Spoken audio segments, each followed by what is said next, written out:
కొత్త బిజినెస్ కోసం ఆలోచిస్తున్నారా? ఈజ్ ఆన్ డిస్ట్రిబ్యూషన్ కోసం కాల్ చేయండి 9154729854. Welcome to iDream media.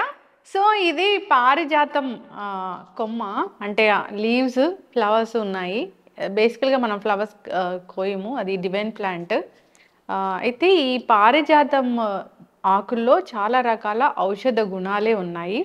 ఇది చాలా రకాల అనారోగ్య సమస్యలకు చెక్ పెడుతుంది. మరి ఏ విధంగా వాడుకోవాలి, ఎటువంటి అనారోగ్య సమస్యలను తగ్గిస్తుంది, పూర్తి వివరాలు తెలుసుకుందాం. మనతో పాటు ప్రముఖ యోగా అండ్ స్పిరిచువల్ గురు అరుణాదేవి గారు ఉన్నారు.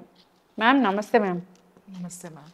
మ్యామ్, పారిజాతము ఇది అంటే స్వర్గం నుంచి వచ్చిన వృక్షం అని చెప్తూ ఉంటారు కదా, చాలా మెడిసినల్ ప్రాపర్టీస్ ఉన్నాయి అని చెప్తూ ఉంటారు. అయితే దీన్ని ఎట్లా వాడుకోవాలి?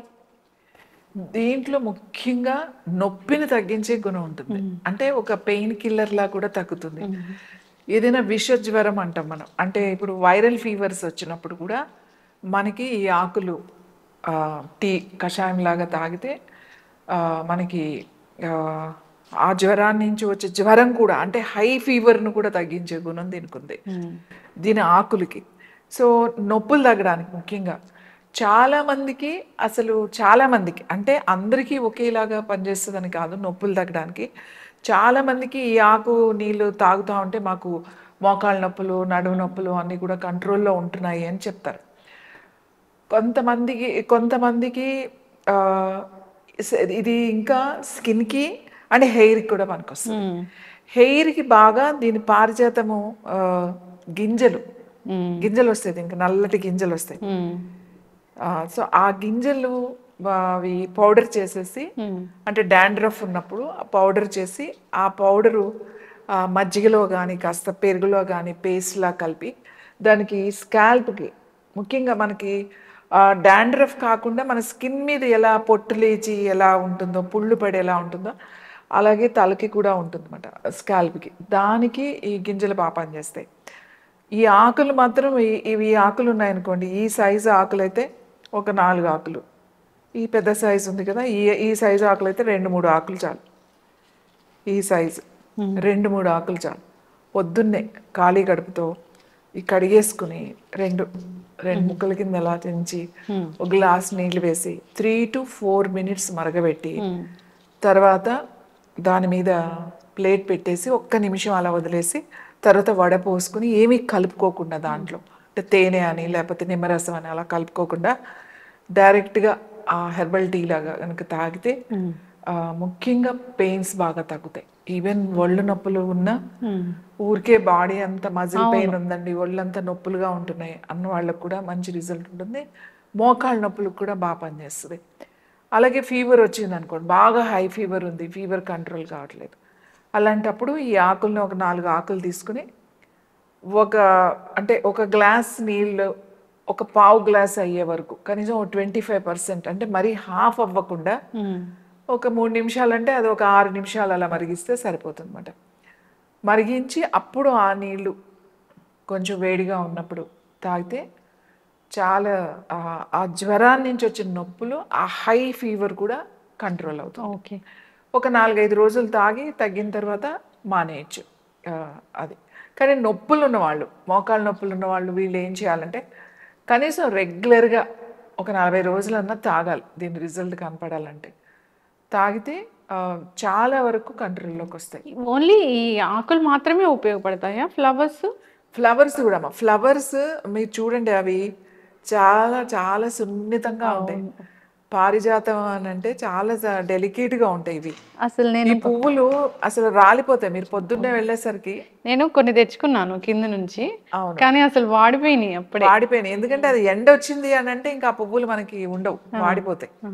అవి రాత్రి సాయంకాలం విడుస్తాయి, పొద్దునకి అంతా రాలిపోతాయి, పొద్దున్నే రాలిపోతాయి. ఇంకా కొంచెం 1 గంట బాగా ఎండ వచ్చిన తర్వాత ఇంకా అవి మనకి ఫ్రెష్గా ఉండవు, చెట్టును కూడా ఉండవు. మళ్ళీ సాయంకాలం అయితే ఫ్రెష్గా ఇడుస్తాయి అవి. ఫ్లవర్స్ ఎలా అంటే రిలాక్సేషన్ కోసం, బాగా డిప్రెషన్లో ఉన్నప్పుడు టీ తాగొచ్చా మేడం? ఫ్లవర్స్ టీ తాగొచ్చు. ఫ్లవర్స్ ఒక 4-5 పువ్వులు వేసుకుని, ఫ్రెష్ ఫ్లవర్స్ మీరు ఆ నీళ్ళల్లో ఎక్కువసేపు బాయిల్ చేయాల్సిన అవసరం, ముందు బాగా బాయిల్ అయ్యే వాటర్లో ఈ ఫ్లవర్స్ వేసేసి స్టవ్ ఆఫ్ చేసేసి మూత పెట్టేశారనుకోండి, కొంచెం సేపు ఏమవుతుందంటే దాని ఫ్లేవర్ అంతా మీకు వాటర్లోకి వచ్చేస్తుంది. అప్పుడు ఆ వాటర్ తాగొచ్చు. ఇంకా చాలా మందికి బాగా స్ట్రెస్తో కూడుకున్న నొప్పి, అంటే చాలా స్ట్రెస్ఫుల్గా ఉంది, తలనొప్పి వస్తూ ఉంటుంది సాయంకాలం అయ్యేసరికి. పొద్దున ఫ్రెష్గానే ఉంటారు, ఈవినింగ్ పనులు అన్నీ అయ్యేసరికి ఇంటికి వచ్చేసరికి తలనొప్పి వస్తుంది అనిపిస్తుంది. అట్లాంటప్పుడు ఆ ఫ్లవర్స్, ఆ ఫ్రెష్ ఫ్లవర్స్ కొన్ని తీసుకుని అవి ఒక తెల్లటి బట్టలో పెట్టేసి మీరు ఇలా పట్టిలాగా కనుక ఇలా పెట్టేసుకుని కొంచెం సేపు ఒక 5 నిమిషాలు పడుకున్నారంటే మీరు ఆ పడిన శ్రమ స్ట్రెస్ అంతా తగ్గిపోయి తలనొప్పి బాగా తగ్గి మళ్ళీ ఫ్రెష్గా అయిపోతుంది అనమాట. ఆ అరోమా మీకు లోపల ఉన్న అది నిద్ర కూడా బాగా పడుతుంది. ఆ ట్రాంక్లైజర్గా మీకు అది పనిచేస్తుంది. ఫ్లవర్స్ టీలాగా తాగొచ్చు, అట్లా మనం పట్టిలాగా కూడా వేసుకోవచ్చు. సో ఆకులు, గింజలు, అలాగే పువ్వులు అన్నీ కూడా మనకి ఆరోగ్యానికి చాలా ఉపయోగపడతాయి. పారిజాతం అనేది చాలా మందికి తెలుసు. పారిజాతం మనం ఇంతకు ముందు కూడా మనం ఇది 3-4 టైమ్స్ పారిజాతం గురించి ఎలా చేయాలో కూడా మనం చూపించాం. పారిజాతం నొప్పులు తగ్గడానికి, అలాగే ఇన్ఫ్లమేషన్ తగ్గడానికి, మీకు బాడీలో ఉండే ఇన్ఫ్లమేషన్ కూడా ఉంటుంది, ఆ ఇన్ఫ్లమేషన్ తగ్గడానికి ఉపయోగపడుతుంది. హై ఫీవర్ని కూడా కంట్రోల్ చేస్తుంది. ఓకే. సో జనరల్గా కూడా మనకు అనారోగ్య సమస్యలు వచ్చేదంతా ఇన్ఫ్లమేషన్ ఇలాంటి వాటి వల్లే చాలా రకాల అనారోగ్య సమస్యలు వస్తూ ఉంటాయి. మ్యామ్, ఈ పారిజాతం పువ్వులు ఓన్లీ కింద పడినప్పుడు మాత్రమే తీసుకోవాలి, ఎందుకు? ఇవి పారిజాతం చెట్టుకి, అంటే మన పురాణాల, మన హిందూ ఇది దాని ప్రకారం అయితే పువ్వు కొయ్యకూడదు అని చెప్తారు. ఇవి రాలిన పువ్వులు మాత్రమే భగవంతుడికి పెట్టాలి, పువ్వు కోసి పెట్టకూడదు. ప్రత్యేకంగా ఈ పువ్వులు అయితే అసలు ఎవరు కొయ్యరు. చాలా మంది ఈ పువ్వులు పెట్టాలి అని అనుకుంటే కూడా కింద ఒక బట్ట వేస్తారు, ఒక క్లాత్ వేసేస్తారు, సాయంకాలమో లేకపోతే రాత్రో వేసేస్తారు. తెల్లారేసరికి కింద ఆ పువ్వులన్నీ ఆ పేపరో లేకపోతే దాని మీద రాలుతాయి. ఆ రాలిన పువ్వులు మాత్రమే పెడతారు. ఓకే. అంటే పురాణ కథలు ఉన్నాయి ఎందుకు కొయ్యకూడదు అనేది, ఇంకా అదొక స్టోరీ ఉంది. అవును. అయితే జనరల్గా కూడా ఫ్లవర్స్ అనేవి మనం దేవుడికి సమర్పించాలన్నా ఎట్లయినా కానీ మనమైతే చెట్టు నుంచి తెంపకూడదు అసలు. ఏ పువ్వులు అయినా, అంటే కొన్ని పువ్వులు, ఈ పువ్వులు మాత్రం చెట్టు నుంచి తెంపకూడదు, రాలిన పువ్వును మాత్రమే మనం భగవంతుడికి పెట్టాలి. ఎస్ మ్యామ్, చాలా చక్కగా చెప్పారు మ్యామ్. ఈ లీవ్స్ ఎందుకు ఇంత గరుకుగా ఉంటాయి అసలు? అవును, రఫ్గా ఉంటాయి. ఇంకా బాగా ముదిరిన ఆకులు, ఇంకా ఇవి అంత ముదిరలేదు ఈ ఆకులు, ఇంకా బాగా ముదిరితే ఇది థిక్నెస్ కూడా పెరుగుతుంది. ఇప్పుడు చూడు, లేత ఆకుకి ఇంత థిక్నెస్ లేదు, ఈ లేత ఆకు తీసుకుని థిక్ లేదు, బాగా థిక్నెస్ పెరుగుతుంది. దీనిపైన ఒక నూగులాగా కూడా ఉంటుంది. మీరు బాగా అయిన ఆకుని కనుక ఇలా అంటే మీ చేతికి తగులుతూ ఉంటుంది అన్నమాట, థిక్గా కనబడుతూ ఉంటుంది. సో అయిన ఆకులు అయితే ఒకటి సరిపోతుంది, కొంచెం లేతగా ఉన్నాయైతే 2-3 తీసుకుంటే సరిపోతుంది. ఎస్, చాలా చక్కగా చెప్పారు మ్యామ్. ఇవన్నీ కూడా మంచి మంచి ప్లాంట్స్, ఇవి ఖచ్చితంగా దేవాలయాల్లో పెంచాలి అని చెప్తూ ఉంటారు. సో ఈ ఫ్లవర్స్ కూడా ఖచ్చితంగా దేవునికి సమర్పించాలి ఇలా చెప్తూ ఉంటారు. మరి పారిజాతం వృక్షం అయితే డివైన్ ప్లాంట్ అని చెప్తూ ఉంటారు, అందరి ఇళ్లలో పెంచుకోదగిన మొక్క. సో అందరూ దీన్ని వాడుకోవాలి మీరు చెప్పిన విధంగా. ఈ టీస్ స్పెషల్గా ఏదో హర్బ్స్ ఏదో ఎక్కడి నుంచో తేవాలి అట్లా ఏం లేదు. మన చుట్టుపక్కల ఉన్న ఈ పరిసరాల్లో ఉన్న ఈ మొక్కలన్నీ కూడా మెడిసినల్ ప్లాంట్సే. అవి ఏంటి, ఐడెంటిఫికేషన్ ఏంటి, ఎట్లా వాడుకోవాలని ఒక మినిమం నాలెడ్జ్ ఉంటే చాలు. బాగా దాన్ని కషాయంలాగా చేసుకొని ఇంకా యాడెడ్ ఫ్లేవర్స్ కలుపుకొని తీసుకోవడం లేదు. సో ఏదైనా ఒక డౌట్ ఉన్నా దీని గురించి వాడుకోవాలన్నా ఒకసారి కాంటాక్ట్ చేయాలని కోరుకుందాం. చాలా చక్కటి ఇన్ఫర్మేషన్ మ్యామ్, ధన్యవాదాలు. జనరల్గా తమలపాకులు, సో తాంబూలం ఇస్తారు, ప్రతి శుభకార్యంలోనూ తమలపాకులు ఉంటాయి. అయితే ఎన్ని మెడిసినల్ వాల్యూస్, ఎన్ని ఆరోగ్య లాభాలు లేకపోతే వీటిని మనం వాడాలని చెప్తూ ఉంటారు. సో తాంబూల సేవనం అనేది చాలా హెల్త్ బెనిఫిట్స్ని కలిగిస్తుందని కూడా చెప్తూ ఉంటారు. ప్రత్యేకంగా ఈ తమలపాకుల్లో ఉన్న హెల్త్ బెనిఫిట్స్ ఏంటి, సో ఇది ఇంకా ఎటువంటి అనారోగ్య సమస్యలను తగ్గిస్తుంది, ఏ కాంబినేషన్లో దీన్ని మనం తీసుకోవాలి, వివరాలు తెలుసుకుందాం. మనతో పాటు ప్రముఖ యోగా అండ్ స్పిరిచువల్ గురు అరుణాదేవి గారు ఉన్నారు. మ్యామ్ నమస్తే అండి. నమస్తే మ్యామ్. జనరల్గానే అంటే ఇలాంటి ప్లాన్స్ సో అన్నీ కూడా ఆరోగ్య లాభాలు చేకూర్చేవే. జనరల్గా మనకు తెలియక వాటిని వాడక వదిలేస్తాము. ఏదైనా ఒక మెడిసిన్ తయారు చేయాలన్నా ఇలాంటి వాటి నుంచి తీసుకున్న ఆ కాంపౌండ్సే ఉంటాయి మళ్ళీ కూడా. అయితే తమలపాకుని మనము తాంబూలం ఇస్తాము పండగలప్పుడు, లేదా తాంబూల సేవనం ఉంటుంది, ఇది ప్రతి శుభకార్యంలోనూ ఉంటుంది. ఎందుకంత స్పెషల్ ఇది? ఇది మనకి శుభకార్యాల్లో ఉంటుంది. మీరు విన్నారో లేదో, తాంబూలాలు అంటాం. అంటే ఒకటి సెటిల్ చేసుకోవడం, ఒక అగ్రిమెంట్. ఇప్పుడు పెళ్ళి ముందు తాంబూలాలు ఇచ్చిపుచ్చుకోవడం అంటారు. అంటే ఒక మంచి అని ఒక ఒప్పందం. రెండు కుటుంబాలు ఇద్దరు సంబంధ బాంధవ్యాలు కలుపుకోవడానికి ముందుగా తాంబూలాలు మార్చుకోవడం అని అంటమాట. ఈ తాంబూలం మార్చుకుంటే మీకు మీ తాంబూలం మాకు, మా తాంబూలం మీకు ఇస్తే మన ఇద్దరికి రిలేషన్ ఏదైతే ఆ బాంధవ్యం మనం కలుపుకుంటున్నామట.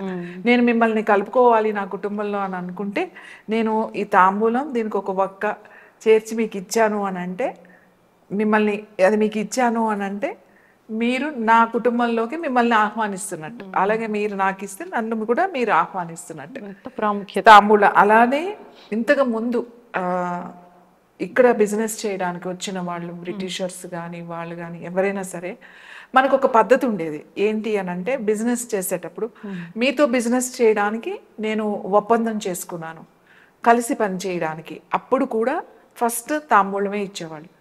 వాళ్ళకి ఇచ్చి వాళ్ళు ఆశ్చర్యపడారు, ఎందుకు ఇది ఇస్తున్నారు మాకు అని. వాళ్ళు జస్ట్ బిజినెస్ మాట్లాడుకున్నాక ఇది ఎందుకు ఇస్తున్నారు, ఇది ఇస్తేనే మీకు నాకు ఒప్పందం అయింది మీతో నేను క్యారీ అవ్వడానికి, మీతో బిజినెస్ చేయడానికి. అప్పుడు కూడా మనకి సాంప్రదాయం ఉండేది. ఈవెన్ ఒట్టి మన కుటుంబాలే కాదు, ఈవెన్ వ్యాపారంలో కూడా కలిసి పని చేయడానికి ఇది మార్చుకుంటేనే ఒప్పందం కుదుర్చుకున్నట్టమాట. మనకి తాంబూలాలు తీసుకుంటే అగ్రిమెంట్ అయిపోయినట్టే, పేపర్ మీద రాయాల్సిన అవసరం లేదు. మీ అమ్మాయిని మాకు ఇస్తున్నారు, మా అబ్బాయిని మీకు ఇస్తున్నాము అని చెప్పి ఒక మనం లేఖ రాయిపిస్తాం, లగ్న రేఖ అని అంటారన్నమాట. ఆ ముహూర్తాలు అవి పెట్టుకుని రాసుకుంటే అయిపోయినట్టే. మనకి దానికి మనకి లీగల్ ఒపీనియన్స్ లేకపోతే లీగల్గా వెళ్ళాలి అలాంటి ఏమీ లేవు అన్నమాట. ఈ తమలపాకుకున్న ప్రత్యేకత ఏంటంటే బాండింగ్ని నిలబెడుతుంది ఇది అని, అందుకే మనం ఇది వాడతాం. ఇంక ఇది మనం మెడిసినల్గా మనం చెప్పాలి అని అనుకుంటే డైజెస్టివ్ సిస్టమ్కి చాలా చాలా చాలా చాలా మంచిది. అసలు ఈ తాంబూల సేవించడం అనేది మనకి వచ్చినదే ఇక్కడ తాంబూలం తినడం అనేది. భోజనం అయిన తర్వాత, ఇప్పుడు మనం రోజు రెగ్యులర్గా తినం కానీ జనరల్గా ఎక్కడైనా వెళ్ళినప్పుడు ఖచ్చితంగా మనకి తాంబూలం ఉంటుంది. మనం ఇప్పుడు అది కిల్లీలు అంటున్నాం, పాన్ అంటున్నారు, ఇది ఇస్తారు. ఎందుకంటే మనం హెవీగా తిన్నప్పుడు, హెవీ ఆయిల్ ఫుడ్ లేకపోతే ఎక్కువ స్వీట్స్, మనం ఏదైనా ఒక ఫంక్షన్కి వెళ్ళినప్పుడు ఏదైనా అకేషన్ ఉంటే ఖచ్చితంగా మనం ఎక్కువ రకాలు చేసుకుంటాం, తింటాం. అది ఈజీగా డైజెషన్ అవ్వడానికి భోజనం అయిపోయిన తర్వాత తాంబూల సేవనం, ఈ తాంబూలం అనేది మనం తీసుకుంటాం. ఇప్పుడంటే రకరకాలు వేసి పాన్లు కడుతున్నారు, కానీ మామూలుగా కూడా ఊరికే ఒక ఆకు తీసి దాంట్లో మనం ఒట్టిది నమిలితే కొంచెం వగరగా ఘాటుగా ఉంటుంది కాబట్టి కాస్తంత పటికి బెల్లం ముక్కో దీంట్లో చిన్న బెల్లం ముక్కో పెట్టి ఇచ్చేసేవాళ్ళు. అదే పాన్ అప్పుడు ఇది ఎందుకు మంచిగా జీర్ణం అయ్యేది. ఇప్పుడు దీంట్లో ఒక్కపొడి, సున్నము, తర్వాత ఇవి ఎలా వచ్చినాయి అని అంటే, ఇదే తమలపాకుకి సున్నం రాసుకుని మీరు తింటే బాడీకి కాల్షియం బాగా అబ్జర్వ్ చేస్తుంది. ఒట్టి సున్నము కన్నా మీరు కాల్షియం టాబ్లెట్లు వేసుకునే కన్నా ఒక తమలపాకుకి కాస్త మంచి సున్నం, మనం తయారు చేసుకున్న సున్నం ఉంటుంది కదా, ఆ పాన్ డబ్బాలు వాడతారు, ఆ సున్నం కొద్దిగా ఇంత కాదు ఊరికే దాన్ని కొంచెం ఇట్లా రాసి ఈ ఆకు మీరు నమిలినట్టయితే ఈ ఆకుల నుంచి కాల్షియం బాడీ బాగా అబ్జర్వ్ చేస్తుంది. అలాగే ఈ ఆకు మీరు దీంట్లో ఒట్టిగా తిన్నా పర్వాలేదు, ఒట్టిగా తినలేము అనుకుంటే కాస్త పటిక బెల్లం అంటే ఇప్పుడు వచ్చే మిలమిల మెరిసిపోయే పటిక బెల్లం కాదు, మీకు ఆయుర్వేద షాపుల్లో పటిక బెల్లం దొరుకుతుంది. అది కొంచెం కలర్ తక్కువ ఉంటుంది, అది ఇలా పూసల కింద ఉంటుంది. మీరు పటిక బెల్లం మీరు గుర్తు తెచ్చుకోండి, పాత పటిక బెల్లం ఎలా ఉండేది, పూసల కింద ఉండేది. పెద్ద పెద్ద పూసలన్నీ ఇలా అన్ని పూసలు ఇలా కలిపితే ఒక పటిక బెల్లం లాగా ఉండేది. ఇప్పటిలాగా అచ్చులు కాదు, అది మిశ్రీ అని చెప్పి పెడుతున్నాం, అది కూడా కాదు. ఆ పటిక బెల్లం మన ఇంట్లో ఉండాలి ఎప్పుడు. అది ఔషధంలాగా చాలా వాటిల్లో ఉపయోగించుకుంటాం. అది కొంచెం దీంట్లో పెట్టుకుని నమిలారనుకోండి, భోజనం చేసిన తర్వాత మీకు మంచిగా జీర్ణం అయిపోతుంది. అది ఆహారం అరగడమే కాకుండా గ్యాస్ట్రిక్ ప్రాబ్లం అనేది రాకుండా ఉంటుంది, తేలిగ్గా జీర్ణం అవుతుంది. అలాగే తెల్లవారిన తర్వాత చక్కగా మీకు ఆ మోషన్ కూడా ఫ్రీగా అయిపోతుంది అన్నమాట, స్టూల్ కూడా ఈజీగా పాస్, విరేచన కూడా సాఫీగా అవుతుంది. అయితే ఇది ఇలా రోజు తింటే దీనికి వ్యసనంగా మారిపోతారు, ఓ అలవాటు పడిపోతారు అన్నమాట. అన్నం తినగానే ఇది నమలాలి నమలాలి అని చెప్పేసి ఇంకా నమలడం మొదలు పెడితే ఇంకా అనేక రకాల అనారోగ్య సమస్యలు వస్తాయి. అందుకే ఇలాంటివి చెప్పేటప్పుడు తమలపాకు మంచిదే, కానీ దాన్ని మనం ఔషధంగా తీసుకున్నప్పుడే ఔషధంలా పనిచేస్తుంది. ఇది మీరు రోజు అలవాటు పడిపోయి దీన్ని వాడడం మొదలు పెడితే అది మళ్ళీ వేరే ప్రాబ్లమ్స్ అన్నీ మనకు వస్తాయి. తమలపాకుని మీరు ఇప్పుడు ఏంటి, తమలపాకు ఉంటే ఖచ్చితంగా ఒక్క వేసుకోవాలి, సున్నం వేసుకోవాలి, దాంట్లో కొబ్బరి అని, గుల్కండ్ అని, ఇంకా ఇలాచీ అని, లవంగం అని, ఇంకా రకరకాల మసాలా. అసలు తమలపాకు టేస్టే ఉండదు. అది తింటుంటే అది ఏదో స్వీట్ కాన్సెప్ట్, తింటే స్వీట్ తిన్నట్టు ఉంటుంది. అలా ఉండకూడదు. దీని నుంచి మనకి మంచి ఔషధ గుణాలు మనకి రావాలి అని అంటే మీరు భోజనం చేసిన తర్వాత ఏమైనా ఇష్యూస్ ఉన్నాయి, గ్యాస్ట్రిక్ ప్రాబ్లమ్స్ ఉన్నాయి, ఇండైజెషన్ ప్రాబ్లమ్స్ ఉన్నాయి, తిన్నది సరిగ్గా అరగట్లేదు అనుకున్నప్పుడు మీరు భోజనం చేసిన తర్వాత దీంట్లో ఒక చిన్న పటిక బెల్లం ముక్క పెట్టుకుని చక్కగా ఇలా పెట్టుకుని నమిలేసేయండి. మంచిగా నమిలి నమిలి నమిలి రసం మింగాలి. అలా కనుక మీరు చేస్తే చాలా మంచి రిజల్ట్ వస్తుంది. ఇంకా చిన్నపిల్లలు ఉంటారు, వాళ్ళకి కడుపు నొప్పితో ఏడుస్తూ ఉంటారు కదా, ఈ తమలపాకు కొంచెము మనం చెప్తా ఉంటాం ఆముదం ఉంది కదా, అది కొంచెం ఈ తమలపాకు అప్లై చేసి కాస్త పెనం మీద కొద్దిగా వేడి చేసి ఆ కొంచెం వేడి వాళ్ళు తట్టుకునే వేడి ఆ గోరువెచ్చంది ఆ పొట్ట మీద ఇలా కాపడం పెడుతూ ఉంటే మీకు ఆ పొట్ట ఉబ్బరం తగ్గి మీకు ఈవెన్ చంటి పిల్లలకే కాదు మనకు కూడా పొట్ట బాగా ఉబ్బిపోయి గ్యాస్ పైకి రాక కిందకి వెళ్ళక చాలా ఇబ్బంది పడతాం కదా, అప్పుడు ఈ తమలపాకులు తీసుకుని చక్కగా ఈ తమలపాకుకి కాస్త ఆముదం రాసి వీటిని వెచ్చ చేసి ఒక ఇట్లా పొట్టకి పెట్టుకుని ఓ బట్ట కట్టేసుకుని కొంచెము సేపు ఉంచుకుంటే అలా 2 సార్లు తీసి పెట్టుకుంటే మీకు ఆ పొట్ట ఉబ్బరం తగ్గి మీకు తేలికగా జీర్ణం అవుతుంది. వెంటనే మీకు తెలుస్తుంది, మనకి ఆ గ్యాస్ ఫ్రీగా వెళ్ళిపోవడం అనేది తెలుస్తుంది అన్నమాట. ఇది ముఖ్యంగా జీర్ణాశయానికి చెప్పాలంటే ఇది అద్భుతమైన మొక్క. ఇంకొకటి ఇది కళ్ళకి చాలా చాలా చాలా మంచిది. ఇది కళ్ళకి చేసేటప్పుడు ఏం చేయాలంటే ఇప్పుడు ఇది ఒక ఆకు ఉంది కదా, ఈ ఆకు ఇలా తీసుకున్నాం మనం, ఈ ఆకు తీసుకున్నాం, పెరుగు ఉంటుంది కదా, పెరుగు కొంచెం బాగా చిలకాలన్నమాట, బాగా అది కొద్దిగా వాటర్ పోసి, మరీ పల్చటి మజ్జిగ కాదు, అలా పెరుగులా కాకుండా కొద్దిగా నీళ్ళు పోసి చిక్కని మజ్జిగ అనుకోండి, బాగా చిలికిన తర్వాత ఈ ఆకుని ఇట్లా ఇట్లా ఇట్లా అని ఇలా ఇలా అంటే చూడండి, ఇలా ఇలా అంటే మరీ చినిగిపోకూడదు, కొంచెం నలుగుతుంది అంటే అలా అనుకుంటే పైన అనాలి. ఇలా అంటే మంచి వాసన కూడా వస్తుంది.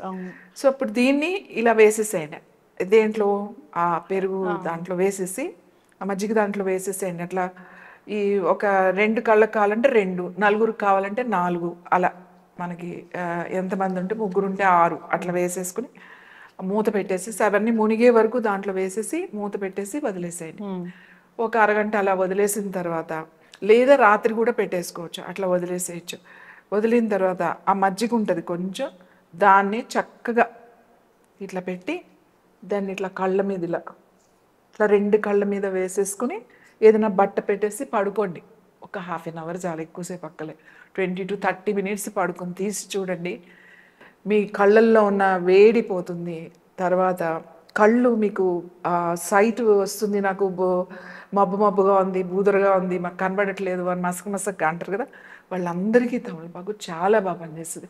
పిల్లలు కూడా సైట్ ఉన్న వాళ్ళకి, పిల్లలకి కనీసం హాలిడేస్లో సాటర్డే సండే అన్న ఈ తమలపాకుని కనుక పిల్లలకి ఇట్లా వాడితే ఆ ఐసైట్ ప్రాబ్లమ్ మెల్లగా కూడా కంట్రోల్లోకి వస్తుంది. సో తమలపాకుని ఇంకా చాలా రకాలుగా వాడచ్చు. ఇది మనం చేస్తే పోతే 4 వీడియోలు ఇదే మనం ఈ ఎపిసోడ్స్ మనం చేయొచ్చు తమలపాకు. సో ఇంపార్టెంట్ ఏంటంటే డైజెస్టివ్ సిస్టమ్కి చాలా చాలా చాలా మంచిది. ఈ తమలపాకు బటర్ మిల్క్ కూడా చేసుకోవచ్చు చక్కగా. ఇవి ఎన్నో ఆకులు, 1 లీటర్ మజ్జిగకి ఒక 2-3 ఆకులు సరిపోతాయి. దీన్ని మెత్తగా దాంట్లో వేసేసి కాస్త సోంపు, కొద్దిగా జీలకర్ర, తర్వాత మీకు ఒకవేళ స్వీట్ కావాలి అని అనుకుంటే కొంచెము ఈ కలగన్ మిశ్రీ లాంటిది కొద్దిగా అది వేసుకోవచ్చు. స్వీట్ కావాలి, మాకు స్వీట్ వద్దు కొంచెం హాట్ కావాలి అని అనుకుంటే కొద్దిగా పచ్చిమిరపకాయ, కొంచెం 4 పుదీనా, అంటే దీన్ని డామినేట్ చేయకుండా టేస్ట్ కోసం కొద్దిగా అల్లం అంత వేసుకుని మిక్సీలో మంచిగా గ్రైండ్ చేసేసి మీరు తాగారు అంటే చాలా బాగుంటుంది. తర్వాత దీంతో బజ్జీ, తమలపాకుతో బజ్జీ కూడా తింటారు. అంటే ఆ ఫ్లేవర్ బాగుంటుంది అని. దాంట్లో అంత పెద్ద మెడిసినల్ ఇది లేదు, కానీ తినడానికి కూడా ఇది చాలా బాగుంటుంది. ఎస్, చాలా చక్కగా చెప్పారు మ్యామ్. అంటే డైజెషన్ ప్రాబ్లం అనేది చాలా మందికి, డైజెస్టివ్ ఇష్యూస్ అనేవి చాలా మందిని ఇబ్బంది పెడుతూనే ఉన్నాయి. తమలపాకు సేవనం, తాంబూల సేవనం అనేది ఒక పద్ధతి ఉంది. ఆ పద్ధతి ప్రకారం తీసుకుంటే ఇలాంటి ఇష్యూస్ ఉండవు. తీసుకున్న ఆహారం పూర్తిగా జీర్ణం అవుతుంది. అంతేకాదు, కళ్ళ కోసం మీరు చాలా చక్కటి టిప్ చెప్పారు. నేను ఫస్ట్ టైం వింటూ ఉన్నాను, ట్రై చేయాలని కోరుకున్నాం. ఇంకా దీంట్లో ఉన్న మెడిసినల్ వాల్యూస్ చెప్తూ పోతే ఒక రోజంతా సరిపోతుంది. తమలపాకుని చెప్పిన పద్ధతిలో తీసుకోవాలని కోరుకున్నాం మ్యామ్. చాలా చక్కటి ఇన్ఫర్మేషన్, ధన్యవాదాలు. And for more videos, Please subscribe to iDream. Please subscribe to iDream. Please subscribe iDream. And please subscribe to iDream. For more videos, subscribe to iDream. please like, share and subscribe to the channel. Congratulations, iDream. Subscribe to iDream. Subscribe to iDream. So subscribe to iDream Media. iDream ki iDream team andarki huge congratulations. Please subscribe iDream Media. Please subscribe to iDream. Subscribe iDream. Please subscribe to iDream. iDream అంటే నా కళల channel subscribe చేసుకున్నారు, నోరు తిరుగుతలేదు. మీరైతే గంట గుర్తు కొట్టండి. For more such videos, please subscribe to iDream. Subscribe to iDream. Please subscribe to iDream. Please subscribe iDream Media. Please do subscribe to iDream. Please subscribe to iDream Media. For best entertainment and information, please subscribe iDream. And don't forget to subscribe to iDream.